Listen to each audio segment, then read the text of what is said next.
Hello everybody, this is Sports Banner 38 and I am Coach Carroll, and today's video we're just going to recap the Super Bowl, talk about what I seen. It may be a little longer, maybe about 10 minutes or so, just because I got a few things I want to get out that I noticed in the game.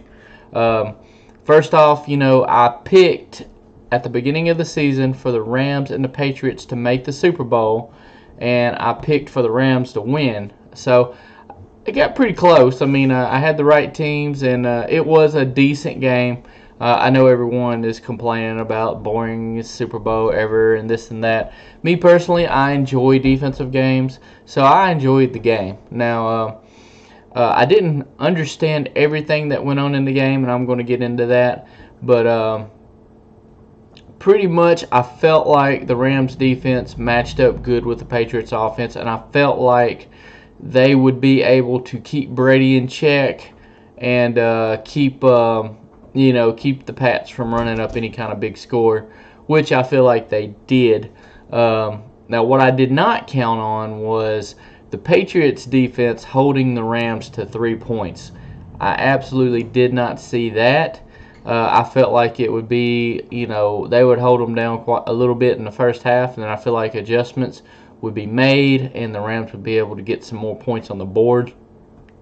Excuse me. I actually felt going into halftime that the Rams was going to have the advantage. I felt like, okay, it's a close score. Patriots have not really done a lot. Rams didn't do anything offensively. But Sean McVay, being the offensive innovator that he is, would be able to go in at the half, come out, and they would be able to, generate some offense and get, 2 or 3 scores in the second half.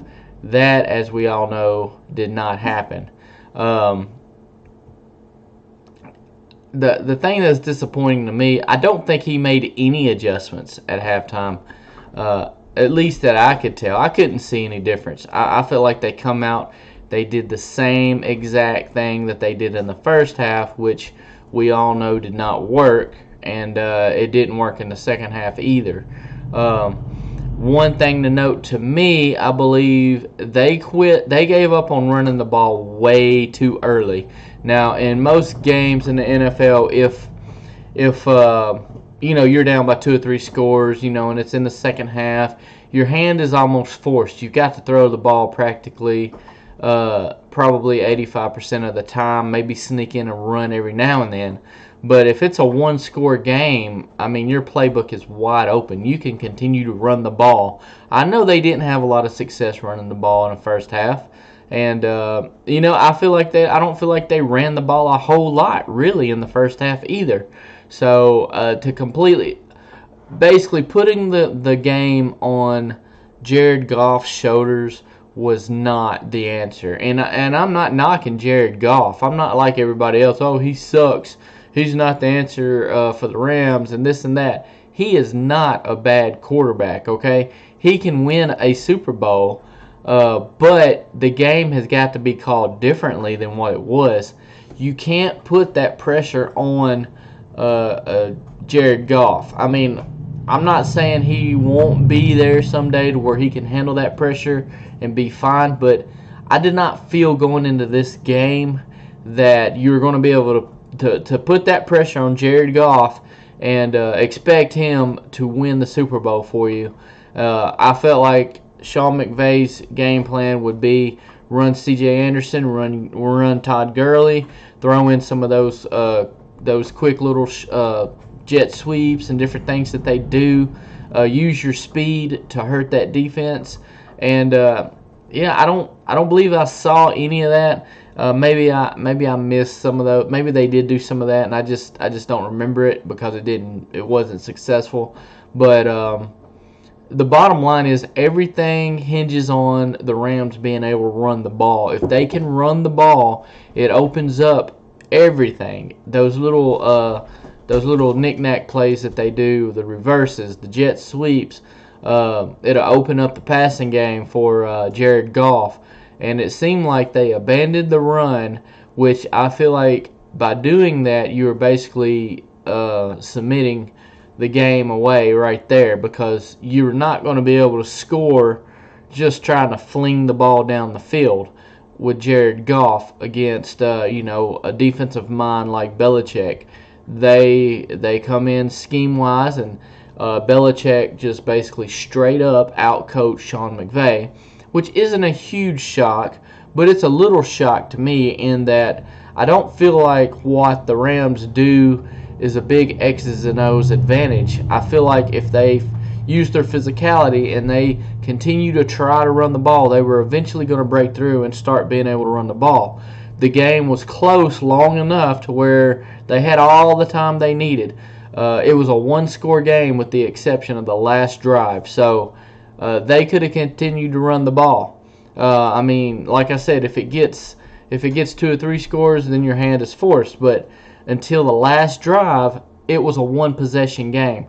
They could have run the ball, and if it didn't succeed, then hey, at least you went out on what you do. You were trying to run the ball, you never were able to do so, but to just start flinging the ball and get all off script, I just did not understand that whole thing that they did offensively. But you got to give credit to Bill Belichick. You've got to give credit to that defense.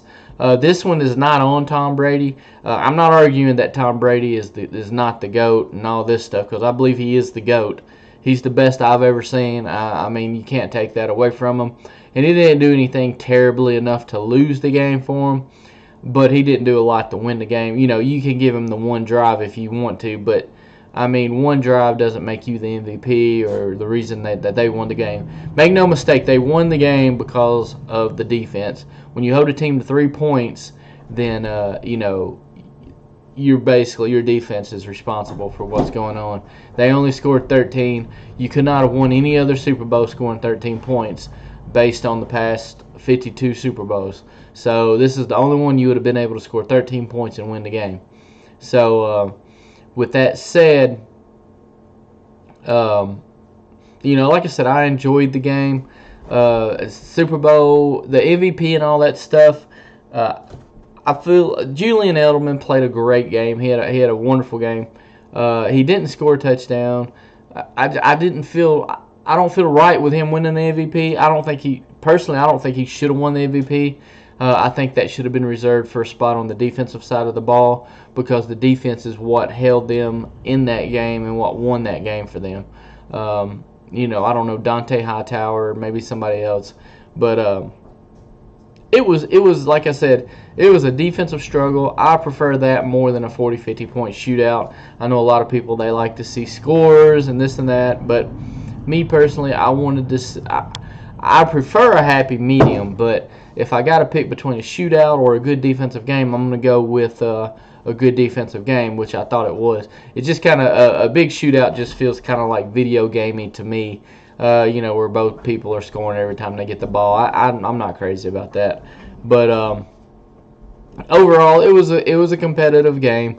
You saw some high-level coaching, some high-level defense, which you should see. And I'm sure Sean McVay, he learned some things this week in the Super Bowl, playing up against Belichick. Like I said, I feel like they abandoned their running attack way too soon. I feel like they would have had a much better chance to win the game had they stuck with that. But it is what it is, and the football season is now over. It's sad for me. I love football, but hey, there's plenty of other sports: MMA, basketball, college basketball, NBA, hockey. Even I'm going to be covering a lot of different sports on here. So, guys, thank you so much for watching the video. That's all I really got. I just wanted to talk about the Super Bowl today.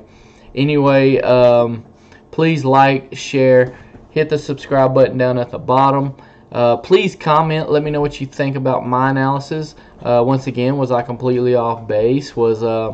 Did the Super Bowl surprise you? Was it unexpected? What happened? Or all that good stuff. Let's get some good discussion going. And if we can, let's try to get to 100 likes on this video. Like I said, it's the Super Bowl, biggest sporting event of the year. So, anyway, guys, this is Sports Banner 38. I am Coach Carroll, and I am out.